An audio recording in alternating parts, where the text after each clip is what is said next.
Welcome to the Naavik Gaming Podcast, where it is our mission to explore the business and future of video games. We bring together the industry's brightest builders, investors, and thinkers to keep a pulse on current events, dissect emerging trends in games, share lessons learned, and have a great time. This podcast is also part of Naavik's growing ecosystem, which ranges from free and premium research to consulting and advisory services. For more information, visit www.naavik.co. Now, let's jump into the episode. Greetings, citizens. Welcome to the Naavik Gaming Podcast. I'm your host, Alex Takei, and this is the interview segment. Today, we're going to chat about one of the most critical parts of building online games, gaming backends. It's one of the most important choices a game developer can make. Switching costs can get very high. And from the venture side is the classic infrastructure play that mimics the SaaS-based investing of the tech world. The lingo, if anybody is wondering, is stated as BaaS, backends as a service. And gaming backends can make all the difference between an exceptionally smooth scaling and the rickety, scraped-together growth if you're not prepared. Joining me today is Eden Chen, the founder of Pragma, a backend gaming engine geared specifically towards multiplayer games. They are backed by investors like Greylock, Upfront Ventures, and Insight Venture Partners. Welcome to the podcast, Eden. Thanks for having me. Woo! I know it's been a while since I last saw you. I caught you at the met you and caught you at the Friends of Bitcraft event in Santa Monica. That's right. This summer. Yes. So, rooftop barbecues with Moritz. I know. And then he moved. So now there's no more Santa Monica. Malibu now. Yeah. He's leveled up in life. Gone further west. Yeah. So before we continue on to talk about the meat of what we're going to discuss today, I'd love to hear a little bit about yourself and intro yourself to the audience and tell us about your background in games and how you came to found Pragma. Yeah, so always been a gamer since a very young age. For a lot of people, that means that I was socially awkward when I was young, and so a lot of the ways that I made friends is tracks. Playing games. My parents actually didn't let me get like the consoles because I've Asian parents that are like video games are the death of my children. So I always played computer games and hid that very well until I started playing competitively, and that was StarCraft and into Warcraft 3, and so joined a pro team, and just like total nightmare scenario for my parents. And then I from there went to just kind of like spending kind of time apart from games. I did hedge fund trading for a little while, and then started a company that was working really closely with Snap on VR AR work, and then started Pragma about 3 years ago with Chris. Awesome. Yeah. Well, here's the strategy. You have to have a one white parent. I had a white mom and an Asian dad, and I got all the gaming consoles. So it worked. Oh man, that's keep that in mind. Nice. Yeah, 2 Asian parents, and then you will not get 1 console. Oh, yeah. Like I still to this day like struggle. I play. I try to keep some separation between work and gaming, and so I play on console nowadays. But I'm like just eternally going to be bad at like using the controller to some extent. I play with the same pro team I played with in high school, but we just play like console FPS now, and it's just like I just like don't have the muscle because I didn't grow up playing. No, it's super true. And even if you do have the muscle, it expires anyway. So it's you got a very narrow window to cash in on your. And I'm old too. Yeah, so older for a gamer. Nice. Okay, so it sounds so you basically moved on to found Pragma. And how long have you been doing that? And what made you interested in building a backend versus a gaming project itself? Yeah, so we started in like end of 2019, early 2020. So Chris, my co-founder, he had started a ed tech game right before this. They ended up getting acquired by Phoenix Labs, who's been in the news recently. But so he stayed over there for a little bit, helped scale Dauntless, and then we had talked about working on a game. So it was definitely a serious consideration. Both of us are just been friends for a long time, super passionate about games. I had seen several studios that I'd been talking to at the time that had asked us both of us particularly about backends. Both of us are backend engineers by trade. And once they started asking us about that, one of them had just said, hey, if you build us a backend, we'll just kind of let you guys take the tech and make a company out of it. And so there was some interest around that in terms of just there was demand coming in from us around lots of people that asked us, can you build us a backend? And so I started doing a lot of like digging on the history of backends, and there were lots of them out there. There was PlayFab and GameSparks, and there's probably a dozen other ones that had started sort of in the 2010 to 2015 period. So a lot of it, me was as a student trying to learn like, okay, why are people still looking for backends if these companies have already been started? Like, isn't this problem already kind of solved? And what I kind of learned from a lot of these studios is that like, if you're making a sort of cross-platform, I call it like the aspirations of a AAA game, these services tend to be extremely unique, particularly like player data and matchmaking. Like if you just think about, it's just something like a battle pass. And if you even look at like one battle pass, like the Fortnite battle pass, the evolution of that battle pass is that it's been tuned so many times that when you're looking at like a PlayFab or GameSparks and you're an experienced person that's built these systems before, it becomes very difficult to rely on a black box because those systems are inherently part of the game design, and not being able to tune those is highly restrictive for a game that wants to sort of be this aspirational AAA game. So once we started seeing that trend play out with a lot of studios coming to us and saying, hey, can you look at this or help us solve this problem? We were like, oh, maybe there's like the different way to think about building these systems that's not the way that it had been done in the past. So that was sort of the beginning of us like exploring it. And then, we found like sort of 3 design partners right outside of the gate. And then we sort of just went down the path of building this company. So we stuck with those 3 same studios for our first couple of years. And then last year we started kind of broadening out more.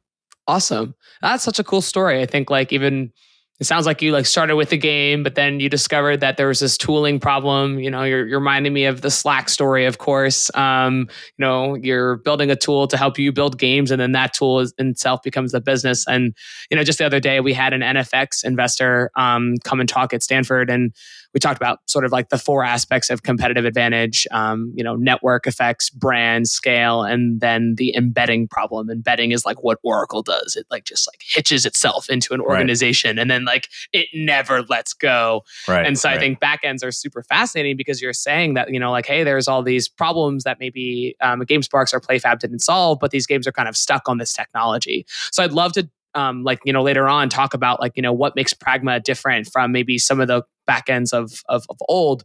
But before we kind of get down there, let's just maybe, for the noobs in the room, let's talk about like gaming backends and what they are and the services that they typically provide.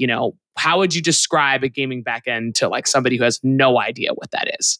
Yeah, I guess like historically speaking in the games industry, there were like a lot of things that were stored on clients that like be like the hardware device that you're playing on, or just like, the everything was run sort of on the client itself. And as time passed on and there was more competitive games and there was things that needed to be validated in some way because there was dollars attached to it, a lot of this stuff needed to start moving to servers. It's also just like easier to update things from a server than it is like having a client update. So like the easiest way to think about backend is like something that's interacting with servers and databases.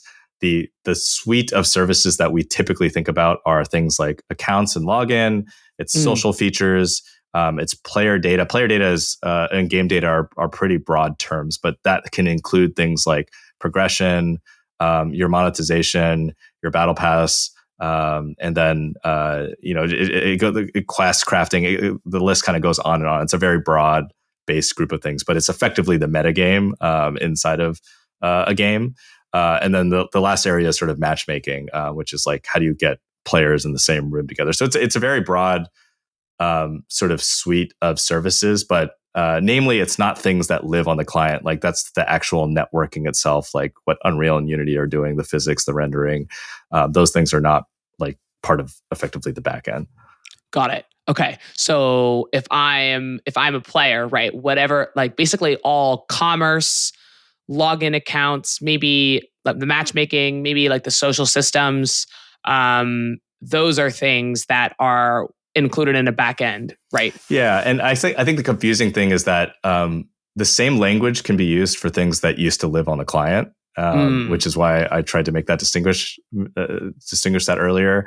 In other words, like there are purchases that in the past may have been an in-game purchase that may have been on a client, and that's like usually when things you might be playing a single-player hyper-casual game where the cheating yourself doesn't make any sense. Like the points that you get, you're just like sort of cheating yourself out of the game. It's when games get competitive and when there's real money exchanged where it's really important to have some security, and that security typically happens in sort of the validation that happens on a server. So like that's where like in the past you might have lots of things that looked the same, whether it be even like client-based matchmaking, for example, back in the day with like Blizzard. There was all this lobby-based scrolling where you would go and you would, go in your user map setting games and you would scroll down and find like the 3v3 game and just try to join it. That's a client-based. There's no server that's sort of acting as the sort of middleman between the two players. That's just like some maybe peer-to-peer hosting, or that's a client-based sort of hosted matchmaker. And so that's where the terms can get sort of confusing, where there's not necessarily a backend that's associated sometimes with a similar feature set or something that looks similar. It's just when a game becomes like cross-platform, for example, you can't really have things live on a client anymore, because if you log on Xbox and then you log on your computer, the server needs to actually sync those two things together. What are you going to do? Yeah, that's right. Got it. And so you're providing these like all this huge suite of services. It might be security, commerce, matchmaking, social systems. When have you seen in the past as a developer that might be wanting to make a cross-platform game choose and commit to their backend choice? Like where in the development cycle would I decide, I'm going to go with PlayFab or I'm going to go with Photon?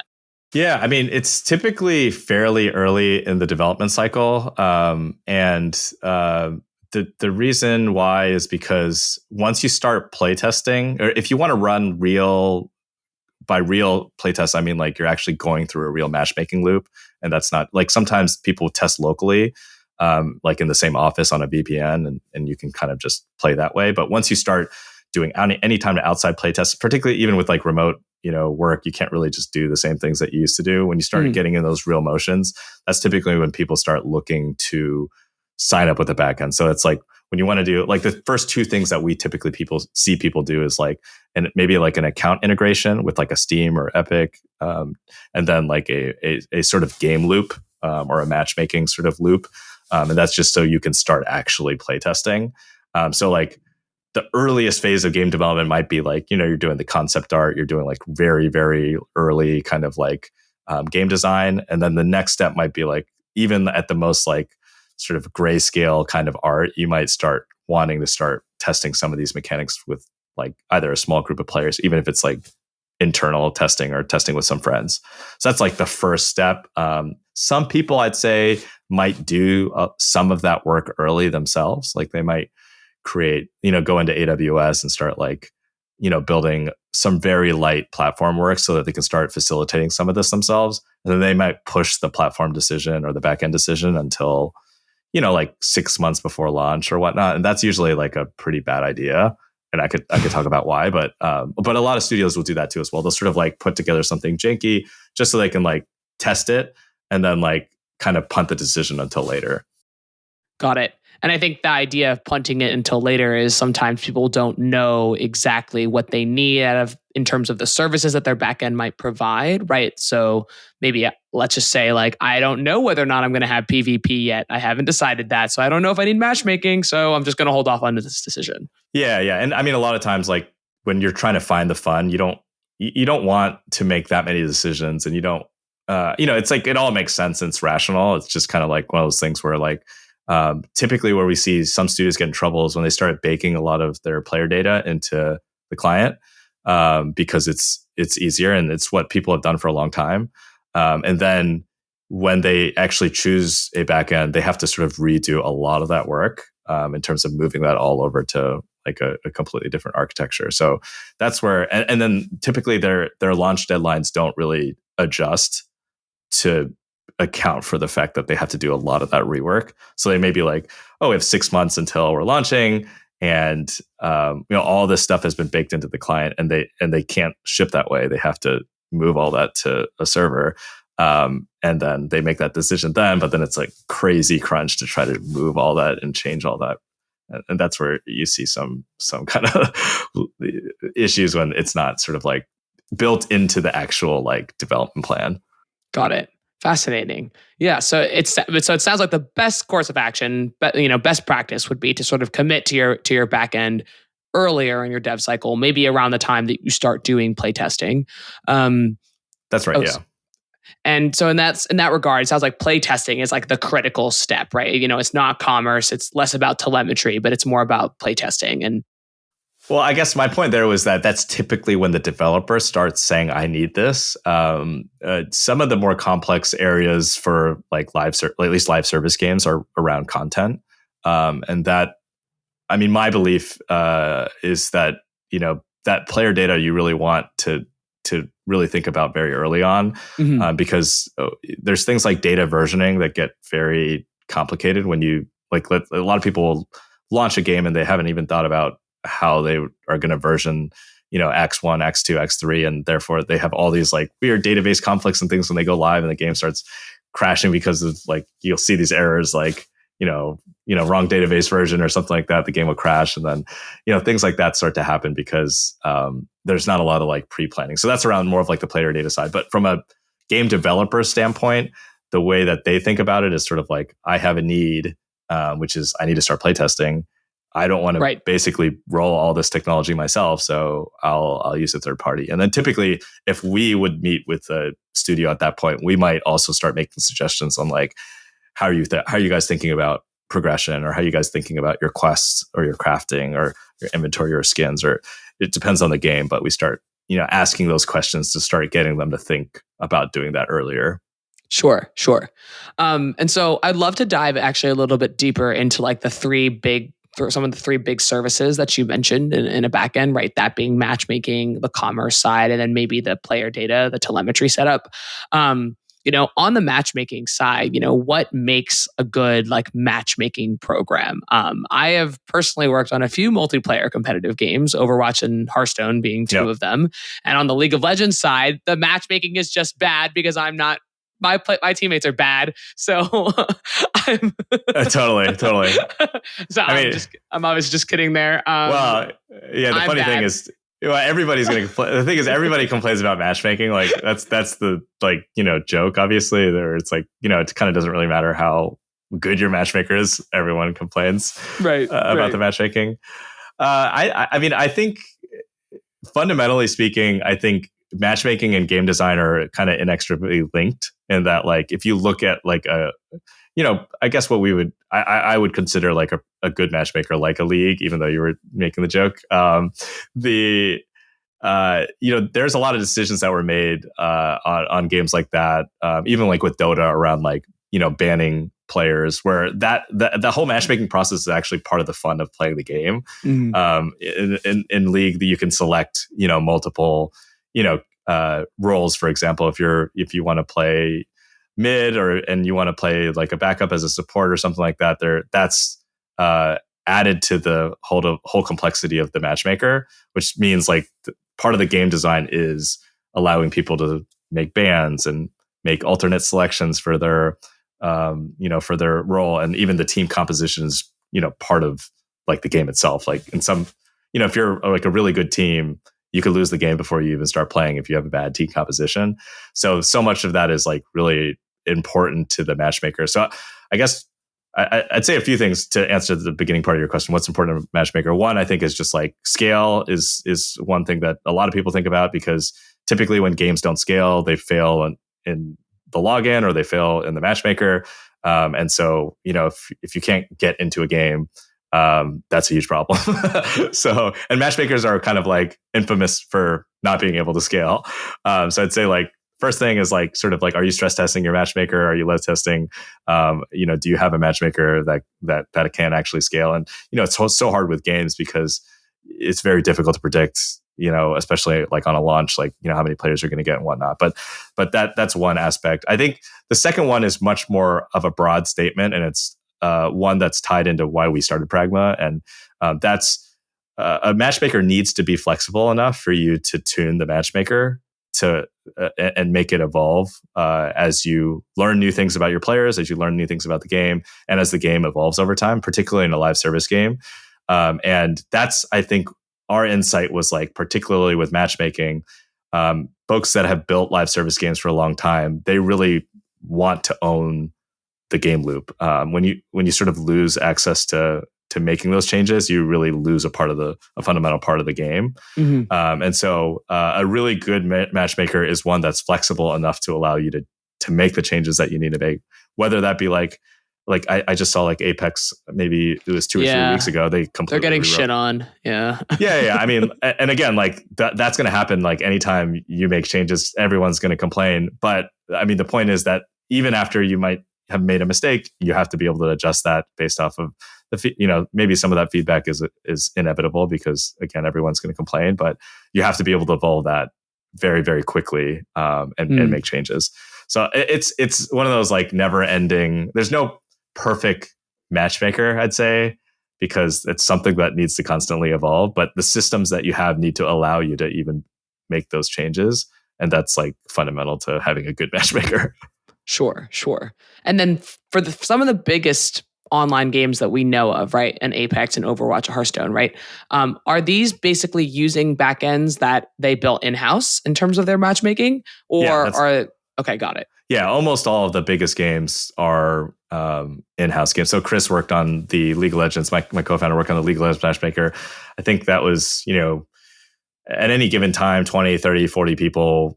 And they were working on it for 6, 7, 8. I mean, it's forever basically, right? It's not like that team gets any smaller. It's just it continues going, and they continue making changes and tweaks. But that's a team that I think started actually as the player behavior team at Riot, because that was like, how do we address toxicity? Mm-hmm. And then what they realize is that the only way that you really can address toxicity is actually like incorporating those choices inside of the game itself, inside of how you match into a game, in terms of how you get positions for. And I think like part of the learning there was like, you'd be pissed off at your teammates in the beginning if you got a position that they wanted or something like that. It would, it's like a lot of that has to do with like how you enter a game. And so that's how it started. And then, but yeah, these teams end up being very, very big, and they're long lived in many cases. Got it. So before I ask you on the existential question of build or buy, because it sounds like, there's some major in-house requirements and staffing and overhead for building a matchmaking system. Just want to touch back on commerce and telemetry. I think something that I've always been super curious about is, do like all gaming backends come with monetization tool assistance, like stuff like virtual goods or analytics or currency management, to manage maybe even like currencies across different regions? And then how does the actual point of sale operator, so someone like a Steam or an Xbox or a Sony, like actually like play a role in this dynamic? Yeah. So this is such like a complex topic. The whole monetization as a whole, I'd say it's very nuanced into which backends do what, because everyone can sort of, again, like I mentioned before, anyone could say there's a matchmaker, but it could be a client-based matchmaker. Anyone could say there's player data, but that could also be client-based. So in terms of, I think there's a whole swath of different sort of monetization type products out there.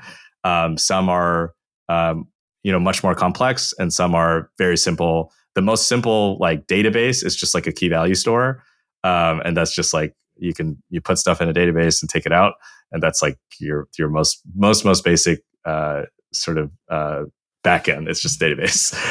Then there's ones that are going to do a lot more, a lot of different things. So for example, if today you purchase something on Steam or Epic or Xbox or PlayStation, those people act as the actual payment facilitator. So they take the the dollars in.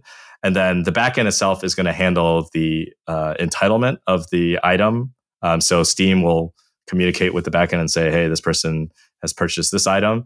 And then that entitlement is a cross-platform entitlement. So that might have to happen across like their PC, their Xbox account, et cetera. So that's sort of like the base layer ID that deals with the actual fulfillment itself. So at the most base level on the monetization side, it's like players purchase things on PlayStation, and then the actual backend entitles it. Where it gets more complicated is that's just like the actual real money exchange. And typically, in most games, what people do is the real money exchange just turns into some in-game currency, and then the in-game currency is typically the complex part of what the backend needs to deal with. Because once you have the in-game currency, then that can be used to buy more items inside of the actual game, which is what the backend's dealing with, and then dealing with how to do the crafting and the bundles and the discounting and all that. And so that's part of the so if you think about like an Apex, you might purchase something that gives you some kind of gold Apex currency, but once that currency lives inside of the game, then that's all the backend's like responsibility to handle all the rest of that post like platform purchase, I guess. So all the actual like platforms, they're just handling like sort of the real money exchange, but the backends have to handle all of, like the complexity that happens afterwards. Got it. Oh, that's fascinating. Yeah. So it's like I'm in my mind, I'm picturing someone's just like Sony and Xbox and Steam are basically just like couriers that like run to your backend with a letter that says, Bill paid $20, give him his 200 gold, and then it's off to the races on the back end to basically say, okay, now Bill has 200 gold. Where is he syncing that in our system? And how do we surface him the kind of offers that he wants to have? So even that kind of like shop personalization, that would be handled on the back end side. That's right. Yeah, offers, bundles. There's dynamic bundling, which is like if you've purchased one item in the bundle, how do you adjust the pricing to take into account the fact that users already has one item in the bundle because they don't want to buy double purchase, something like that. There's all sorts of complexity there as well. And then you have to deal with things like if the player asks for a refund on the platform, how do you deal with that? What if they've spent their money already? There's just all sorts of things. And a lot of that is just like up to the developer also to decide like how they want to treat those things. Mm-hmm. Because, it also feels bad. Let's say you ask for a refund, but you've already bought an item, like you claw back the item, the purchase. Like there's all sorts of decisions that need to happen there. Super fun. And so then I guess this is a little bit tangential, but we just talked about Xbox and Sony and Steam, right? Those are some of the big, platform and hardware providers, as well as, but there are other, ways to link into tech, right? Like, Msoft owns PlayFab. I think Google owns Firebase, right? What's Msoft? I haven't heard that. Oh, sorry. It's I pick up Msoft from the Activision Blizzard lingo. Oh, okay. Sorry. I was like, what's Msoft? Oh, Microsoft. Sorry. Yeah. He's just so he always abbreviated the tickers. So like we just started saying that. But so what are the pros and cons of maybe picking a backend that's affiliated with like a larger scale server, like within Xbox, right? Like, is there some advantage, right? If I just told that analogy of the courier running with the letter that says, Bill paid $200, give him his 200 gold.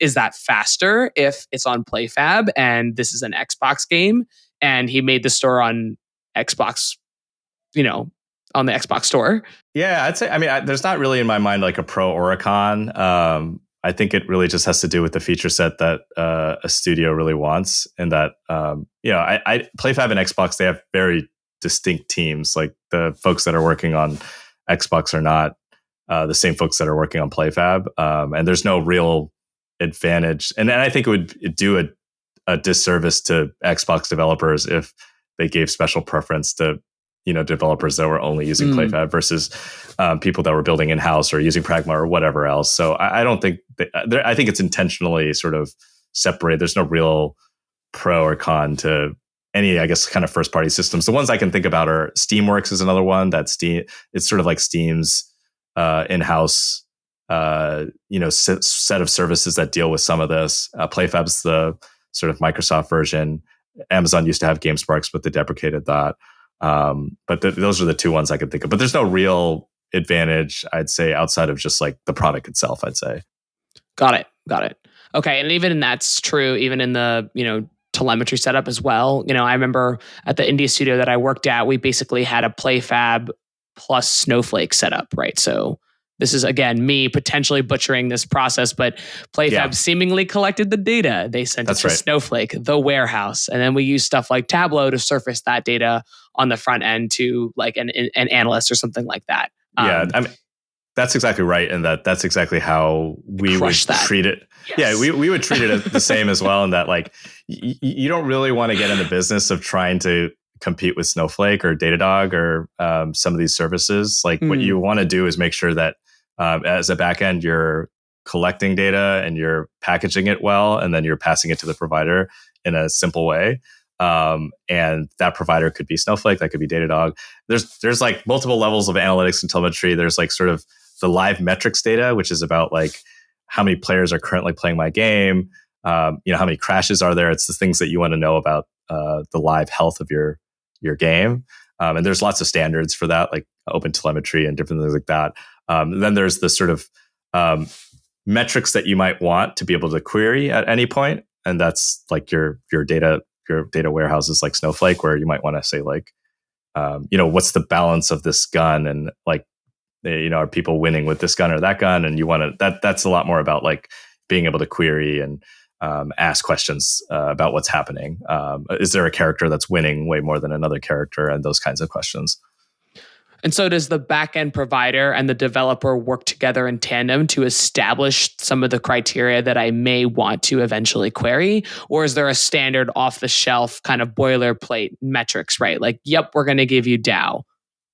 Yeah, on the metric side, there are definitely sort of standards like concurrent users and your crashes and your health telemetry is definitely something that's more standardized. It's more of the data warehousing side that's not standardized, and I don't think that's really. I mean, I think that is never going to change, and that like game teams always need to define what's important to them and what they want to query and what they want to store. And even for us, a lot of it is about helping teams ask the right questions and helping them make sure that they have a good data pipeline, not necessarily saying like, hey, Pragma off the shelf is going to give you, because a lot of people are like, oh, do you have analytics? And the question's like, I guess like, yes, but it's like, what does that mean? What does that actually mean? What does that mean for you and your team? Yeah. It's like that you still need a team that's going to go out and write a lot of, do the work in terms of actually capturing the information that's important to you, because the information that's important to you versus someone else is fairly different. But the things that can be helpful are like actually getting that data over to the data providers is something that isn't that trivial sometimes, and that sometimes collecting that data can take time. And so that's what we really do is really just like collect and package the data so that the provider can actually read from that in a fast and efficient way. Got it.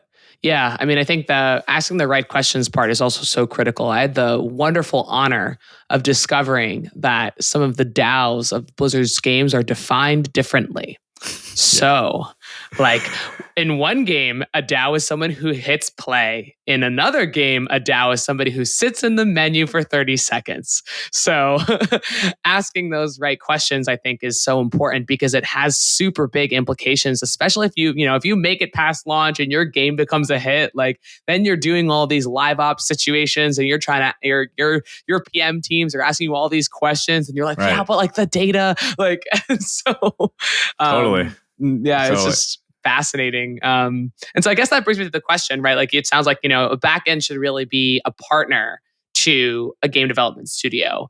And I think in that regard, I would love for you to sell me on like, why should I buy this service? Why should I get a PlayFab or get a Photon or get a Pragma versus building it all for myself in-house? If I need so many custom tools and I need everything to be so specific to me, why would I not just build it myself? Yeah, so I guess I'll quickly sort of delineate a group of services from another group of services. So there are services that tend to be more generic. It doesn't mean that they're less complex, but it just means that they can be used by a broad range of studios.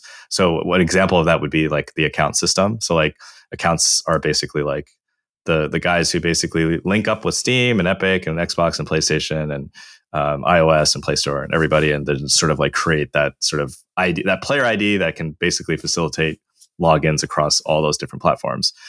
So no matter what game you're working on, you're going to have like a pretty generic account system that works across all those different providers. And the work that you're doing is also just like creating facilities to interact with each of those providers. It can get extremely complex when you start getting into cross progression, cross social, and how those work across different platforms, et cetera. So I'm not saying that those are easy services, but they're more generic. The player data systems and the matchmaking are hyper. They're both complex and they tend to be unique per game. And so I think those are the ones that are probably addressing what you mentioned in terms of just like, hey, if these things are going to be pretty different per the game that I'm writing, why not just sort of like build it on my own versus like using a third party? So I think it kind of depends. So like, I think like PlayFab, for example, if you're just sort of like building an account system, PlayFab is going to be it's going to be amazing for that. They've done it for a long time. A lot of people use PlayFab's account system, works great for them. And that's that. But when you start getting into the more, I'd say like like the need to extend out services like matchmaking and player data, that's where these sort of black box SaaS providers tend to hit their limitations. And that's kind of how we tailor-made our services to address more of the guys that need to tune the player data and matchmaking services.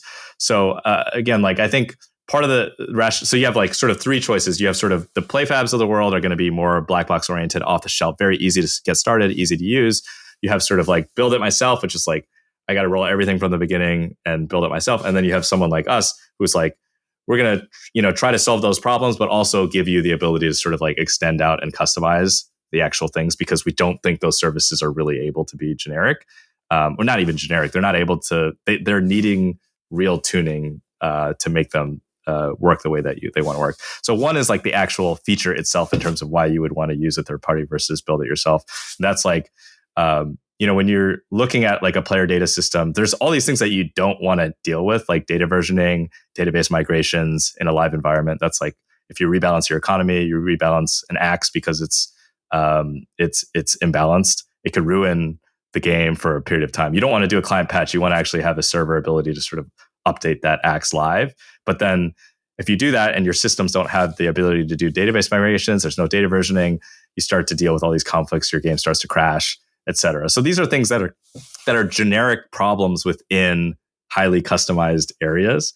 So I think people can go down the path and think like the feature itself might be relatively simple to build, but it's not just the feature itself, but all the things around it that you have to worry about, like the data versioning stuff that I mentioned. The other part of it is also like, even after you've built all your features, you have to actually operate those features live globally. And that's 24/7, lights on all the time. Someone needs to be monitoring those servers. For a big game team that has 300-400 people that are dealing with live operations and monitoring the graphs and doing all that kind of stuff, that's feasible. But if you're getting started and you're having to put a 10-20 person team on building out your player data systems, your matchmaking, your accounts, all these services, that's one thing. And then you have to staff the whole live operations team to actually like manage it long term. So it's just a question of just like time, risk, cost to hire the team. And so those are the questions that I think game teams need to ask. In some cases, it does make sense for a team to build that in-house. And I think our bent is actually like, we really think game teams really do need a lot of platform expertise in-house, even if they're using Pragma. That's always been our push to game teams. We are not trying to say we're going to solve all your problems. And I think it's unrealistic to assume if you want to ship these complex cross-platform live service games that we could solve every problem for you. What's much more realistic is to say we can maybe solve 80-90% of your problems, and then that last 10-20% you hire in-house and have some expertise there. So that's the sort of the trade-offs that folks are thinking about. Got it. So obviously feature complexity, in-house hiring, I don't have to pay my backend infra engineer. I pay you guys a fee, maybe potentially reduce time to market since I'm not building and building and building all these backend tools and get my game out faster. I don't have to do any kind of like live server management. So those are some of the summaries. Well, I say the long-term dream for us is that most studios, they sort of they just get to building the core services. The core services being all the things that we've talked about. Can I log in? Can I, get into a game? Those kinds of things. But they never really get into like the really interesting platform metagame features, which are just like much more asking like, how do these social features actually like encourage people to play my game more? Like whether that be guild and clan management, whether that be like how you interact with your friends, whether that be even just the matchmaker being something that's a good matchmaker for your game. And that's where I think like most studios, even the ones that have large teams, they'll hit this sort of cap where they're still whack-a-moling like platform problems all the time, or they'll start working on their next game. And they'll never really get to the point where they're working on these really interesting social features. So for us, it's kind of like, yes, like our hope is that, of course, like we can save you money, save you time, and like de-risk your launch and things like that. Like that's just the core services. But the long term is sort of like, we want to actually start working on services that game teams never get to work on. And that's just like, how do you make these metagame systems like actually make your game like more social, more fun, like give you higher retention? And those kinds of things are really what's interesting. Like we're still working on the core services, so we're not there yet, but that's sort of the dream. Got it. And I think this is like a perfect segue to actually just, shift over and talk, about Pragma's kind of value proposition. You guys are a new entrant into the backend space. I think your seed round debuted in like 2020. And I think you recently raised a B round of like 20 million or so in October. And so in the light of that, what we've discussed so far, how is Pragma different than the current incumbents? Like you mentioned that there's like these three pillars. You can take your PlayFab, pretty inflexible, good at doing the old stuff. You could build it in-house. You could choose us, how are you guys built to scale with the game studios that you guys on board or, provide that kind of custom flexibility?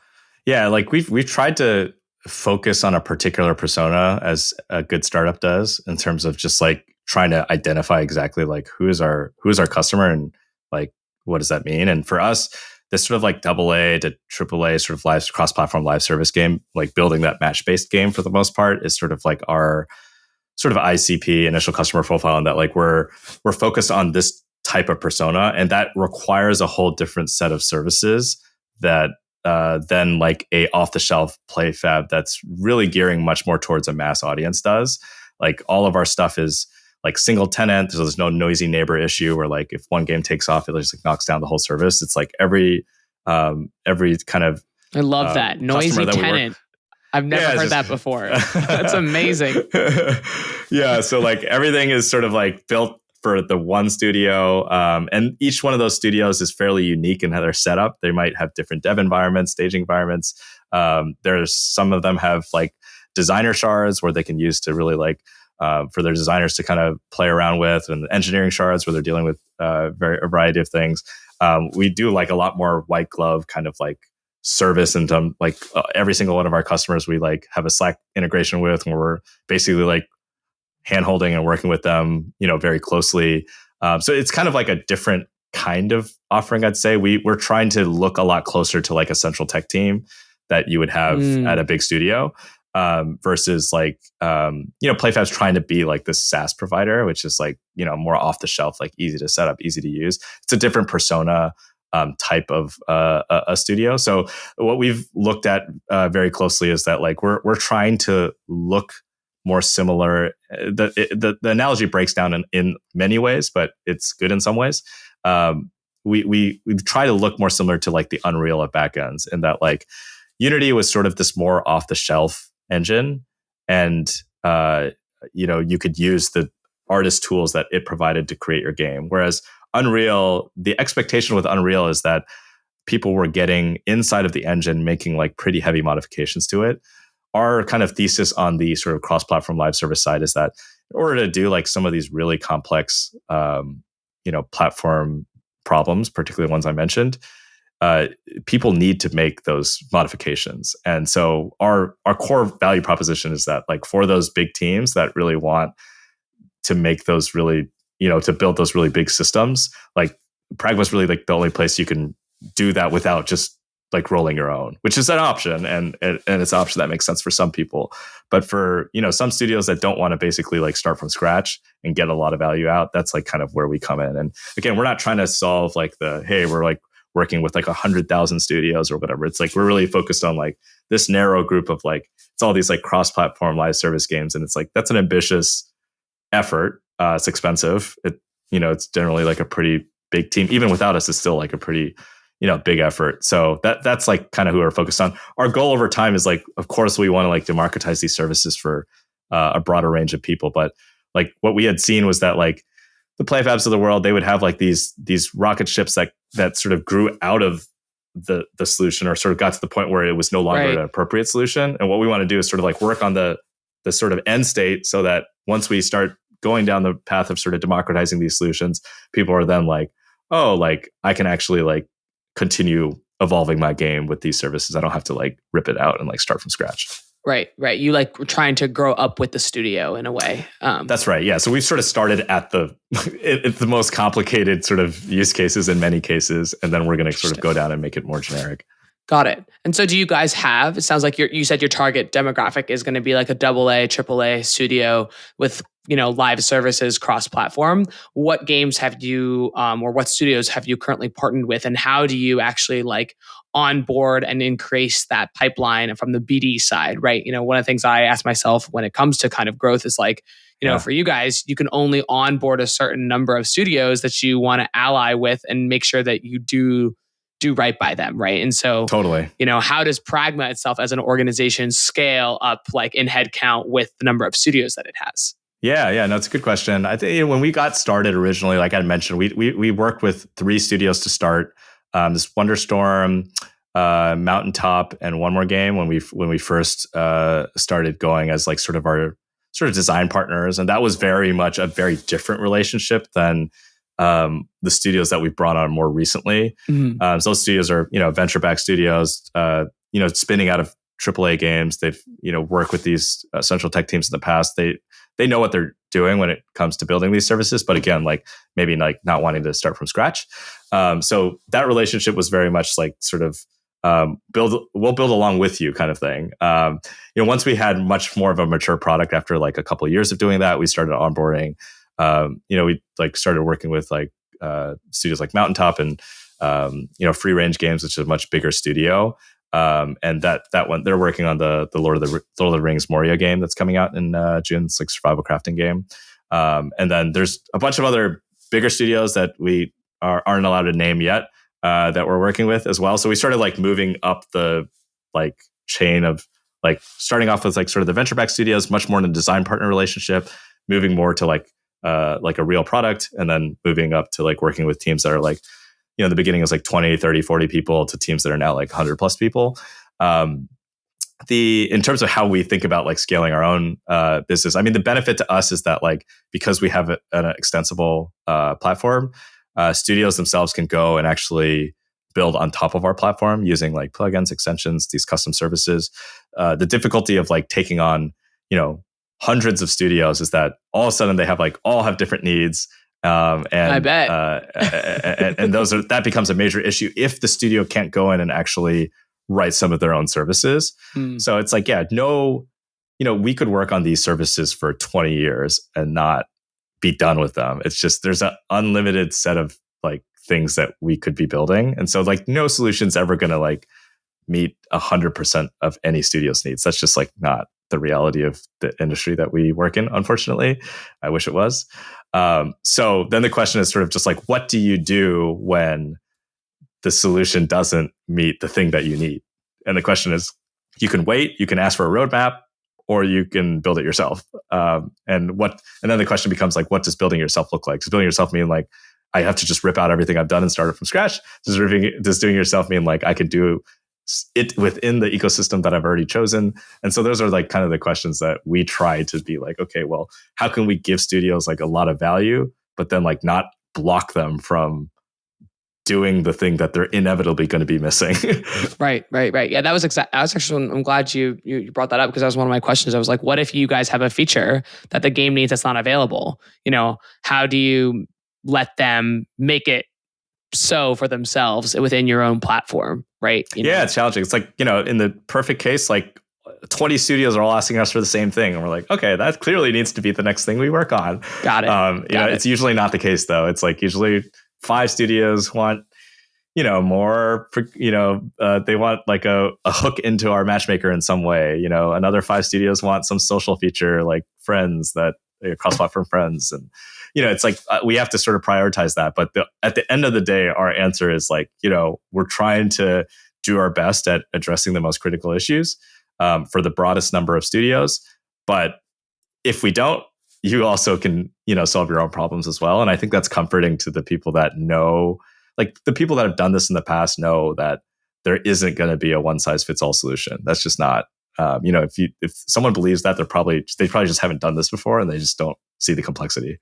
Yeah. No, absolutely. I mean, that's super true. It's true with products. Like a product for everybody is a product for no one. Game for everybody is a game for no one. Yeah. In the financial world, an Excel model to end all Excel models never works. Right. So it's definitely a challenge. I think it's really interesting to see kind of how you min-max and you decide, it sounds like you take a lot of feedback from the studios that you're partnered with. But if I could just ask sort of like, since you guys are really new, how did you convince your first studio to come build on the Pragma backend when they could go with the safer game for app or PlayFab or anything else? Like, what was that story like for you guys? Yeah, it's a good question. I think early on, like I said, like the folks that could use PlayFab were not the appropriate people for us. It was actually the people that wanted to build it themselves and saying that like we know that PlayFab's too restrictive for what we want to do. And so our approach was, hey, like you're going to go and try to hire a bunch of platform engineers. Like in the beginning, it was like, let us be that team for you. It'll be a lot cheaper for us to do it because we have VC money and, we can build a business that works for multiple studios. Mm-hmm. Obviously, there are some trade-offs with that, and that like maybe you don't get the exact thing that you need, that you need worked on today. But it was like we had a limited number of studios. Like I said, we only took 3 on the beginning, and they had similar game types. So we tried to be pretty choosy about the crossover of features between the 3 studios that we picked. And so I think it's just a value proposition for them, and that like, hey, I can go and hire a 10-person team out, or I can hire Pragma for cheaper. And these are very difficult people to hire, just platform engineers in the space. So that was how we got started. And then once we had a more mature solution, it was a different conversation, because we could actually show people like, oh, now we actually have like some services that you could take a look at. Got it. And then on that, like, what pricing models have you guys chosen to go with? Usage or fixed or a combination of both? Yeah, it's a combination of both. Like we have basically like a fixed license model, which is like an annual, or it's basically broken down to a monthly fee. And then we have like a variable rate that's attached to concurrent users. And then the concurrent user is used because it doesn't it deals with sort of the spikes that can happen. Like if a streamer, logs on and you get like, 5 million people that hit your game, you're not charged for the entire month. So if you did like a MAU, obviously that would be like charging them for the entire month, versus the CCU is just like snapshotting every single hour. And so like it deals with that burst and then it comes down. And so the difference between us and like sort of like an Unreal from a technology perspective is that we're a live service tool. Like Unreal is like much more of like a authoring tool, I'd say, and that it's like an engine to create something. Not the problem, but our costs are higher because we have to operate in most cases the platform globally. So there's a need for us to have some fixed fee to deal with sort of just like the day-to-day operations of supporting and operating the platform, and then the variable rate is more just about like the upside of like participating in some growth of the game as well. Yeah, exactly. Yeah.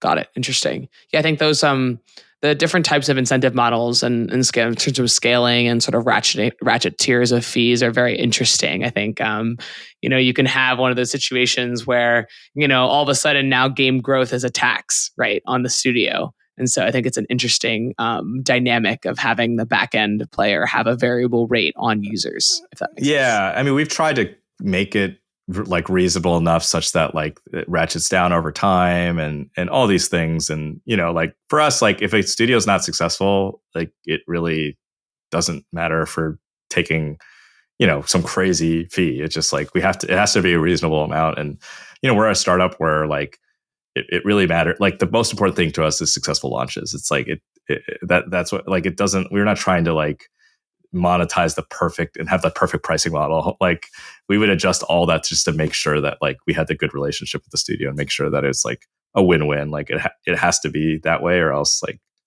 we can't be successful at this stage. Sure.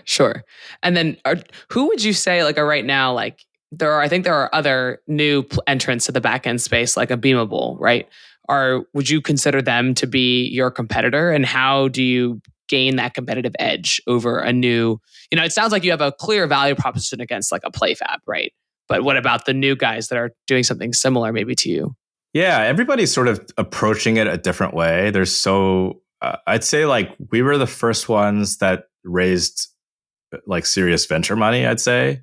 And then there's been lots of new players that have launched, that have subsequently raised on different sort of theses or just different focuses. Like there's like Beamable and Loot Locker. Loot Locker's been much more of a content system that focuses on seems like more of like a mobile audience. Beamable is focused primarily in our minds on like Web3 and sort of like Unity games. They started as a mobile Unity type of tool. Whereas for us, we've specifically focused on primarily PC console, like live service, like games that, our team comes out of like half our team comes out of like Riot, and the half our team comes out of like the folks at PopCap that worked on Plants for Zombies and Bejeweled Blitz.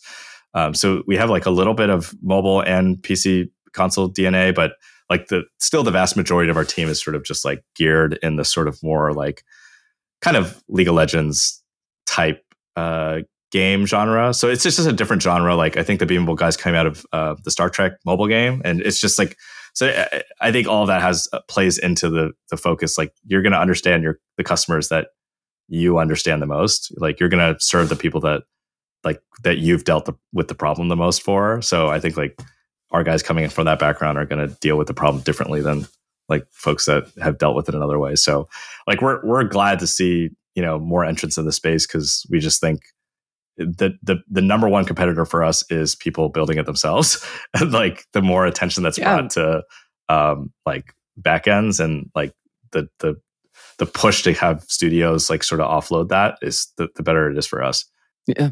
Well, it sounds like you guys have a fantastic product market fit, which is awesome. And I could probably go on 1,000 years in pestering you with questions, but I know that we're running up on the hour. And so I wanted to say thank you for joining today. I learned a ton, and hopefully our audience does too. And thanks for hopping on the podcast. I know that you also are going to be starting podcasting. You're kicking off a channel or something. What's that all about? Yeah. So we're starting a new podcast called the Gaming Founders Podcast.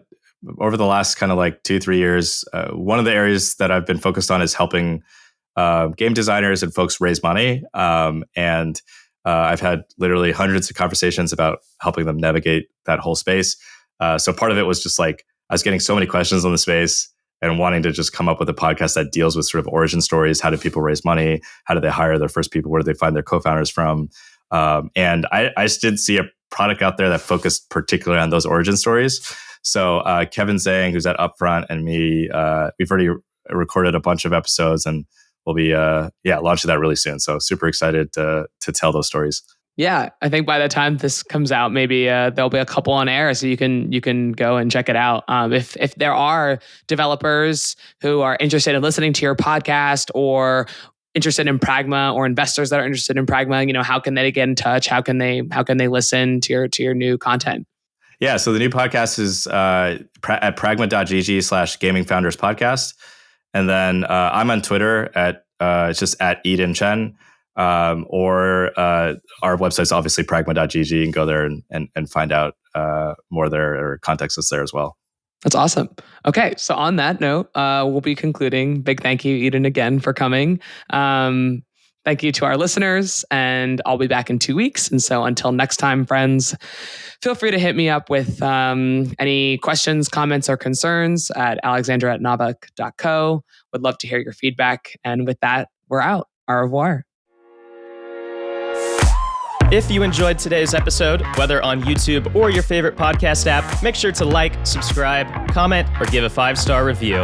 And if you want to reach out or provide feedback, shoot us a note at podcast@naavik.co or find us on Twitter and LinkedIn.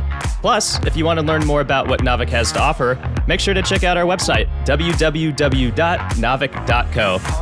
There, you can sign up for the #1 games industry newsletter, Naavik Digest, level up your insights with our premium research platform, Naavik Pro, or contact us to learn about our wide-ranging consulting and advisory services.